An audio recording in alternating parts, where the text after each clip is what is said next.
नमस्कार सर। सत्संग जी। सर क्या नाम है आपका? राजू दास नाम है जी। सर कहाँ से हैं आप? मैं जिला गोरखपुर से हूँ, उत्तर प्रदेश से।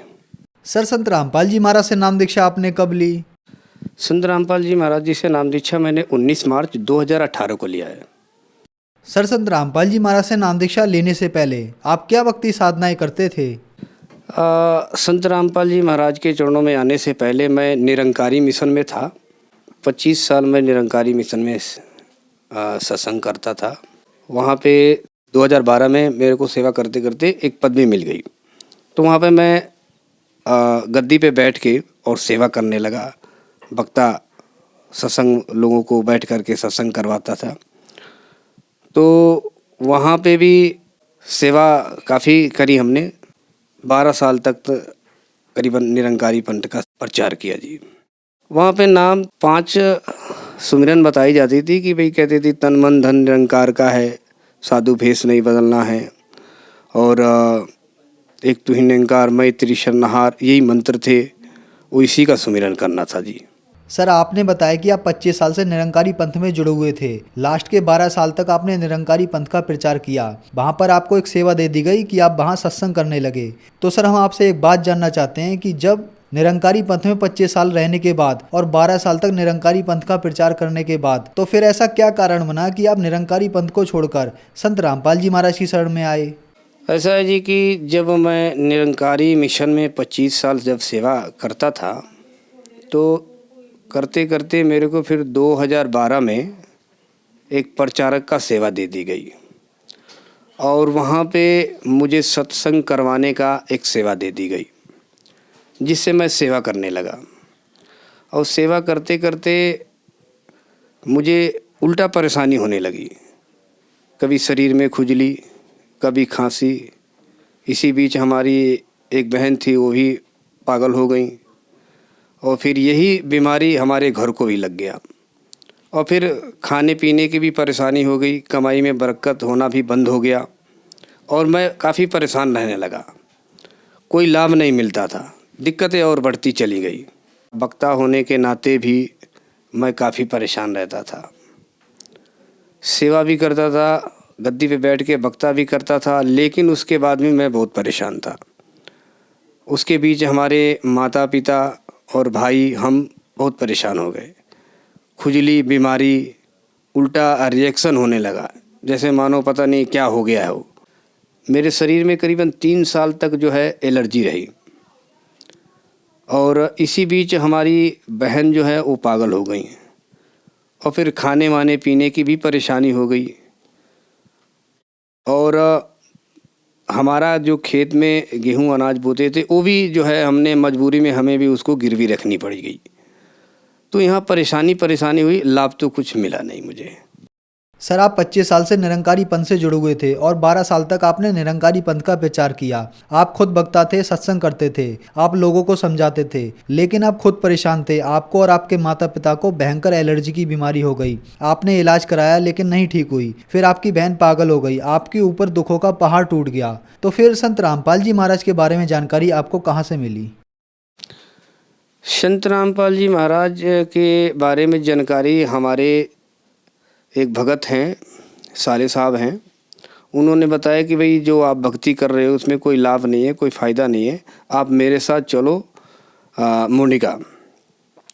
तो हमने पहले उनको 1-2 बारी मना किया कि नहीं जी कोई बात नहीं, हम कहाँ जाएंगे, हम कहीं नहीं जाते, हमारे लिए निरंकारी पंथ ही सब कुछ है, यहीं है सब कुछ। तो बोले नहीं, एक बार आप चल के देख लीजिए, आपको जाने में क्या दिक्कत है। तो उन्होंने 1-2 बारी कही, तो मैंने कहा भाई चलो। तब मैं फिर मुंडिका सतलोक आश्रम में पहुंचा। वहाँ पे हमने गुरु संत रामपाल जी महाराज जी के प्रवचन सुने, सत्संग सुने, तो मैं हक्का बक्का रह गया जी। और फिर वहाँ पे मेरे को रहा नहीं गया कि ये हुआ कि अब हमारे को यहाँ पे मंत्र जो मिलना चाहिए वो हमें चाहिए, हमें इच्छुक हो गए जानने के लिए। उसके बाद मैंने मुंडिका आश्रम में जाके संत रामपाल जी महाराज से दीक्षा ली। सर हम आपसे पूछना चाहेंगे कि 25 साल से आप निरंकारी पंथ में साधना कर रहे थे और 12 साल तक आप भक्ता भी रहे और फिर आप संत रामपाल जी महाराज की शरण में आए, तो इन दोनों की भक्ति में आपको क्या अंतर देखा?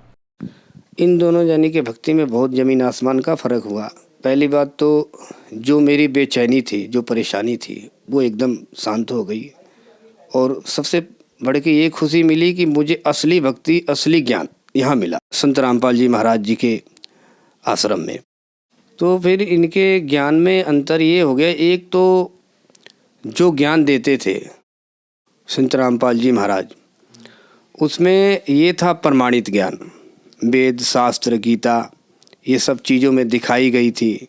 और जो हमारी निरंकारी में जो था उस टाइम, उसमें कोई प्रमाणित नहीं था, ऐसे आम टाइप का जो है दे दिए कि भाई आप सुमिरन करो एक तू ही निरंकार मैं त्रिशरणा, इस टाइप का। तो उस ज्ञान से और इस ज्ञान से ज़मीन आसमान का फ़र्क हो गया जी। और फिर प्रमाणित हर चीज़ों में, शास्त्र में, कुरान में और बाइबल में और फिर गीता भगवत में, ये सब चीज़ें जब प्रमाणित संत रामपाल जी महाराज दिखाए तो मैं फिर ये ज्ञान सुन कर के हक्का बक्का रह गया कि असली भक्ति, असली मंत्र तो यहाँ है और असली लाभ यहाँ है। सर, आपने बताया कि आपने 25 साल तक निरंकारी पंथ में साधना की, लेकिन आपको कोई लाभ नहीं मिला। आपकी आर्थिक स्थिति बहुत ज़्यादा खराब हो गई। फिर आप संत रामपाल जी महाराज की शरण में आए। तो क्या संत रामपाल जी महाराज से नाम दीक्षा लेने के बाद आपको कोई लाभ भी मिले? संत रामपाल जी महाराज के चरणों में आने से, दीक्षा लेने से बहुत लाभ हुआ। लाभ की तो कोई गिनती नहीं है। वहाँ पे निरंकारी मिशन में जब मैं सेवा कर रहा था तो उसमें मेरे कोई लाभ नहीं मिली, बल्कि मेरे शरीर में पूरी एलर्जी हो गई। और जब मैंने संत रामपाल जी महाराज के आश्रम में नाम दीक्षा लिया तो 1 हफ्ते के बाद पूरे शरीर की जो एलर्जी थी ठीक हो गई बिना किसी दवाई के। फिर उसके बाद जो मेरा वो खेत था गिरवी रखी, वो फिर 1 महीने के अंदर अंदर वो भी छूट गया।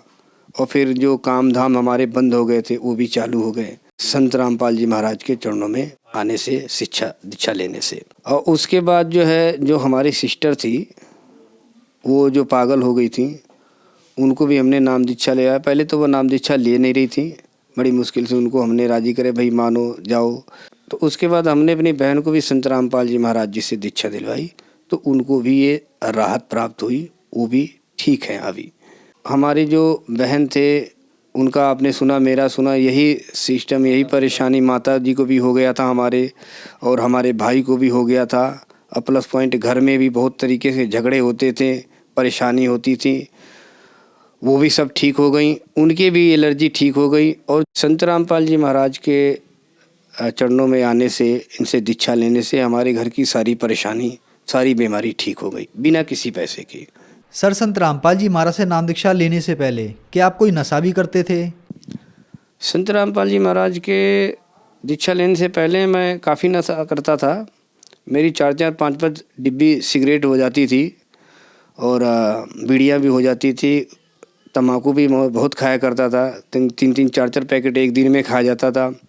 दारू भी बहुत पीता था और अन्य नॉन वेज वगैरह भी खाता था। सर, आपने बताया कि आप शराब पीते थे, सिगरेट पीते थे और मांस भी खाते थे। तो क्या संत रामपाल जी महाराज से नाम दीक्षा लेने के बाद आपकी ये बुराइयां छूट गईं?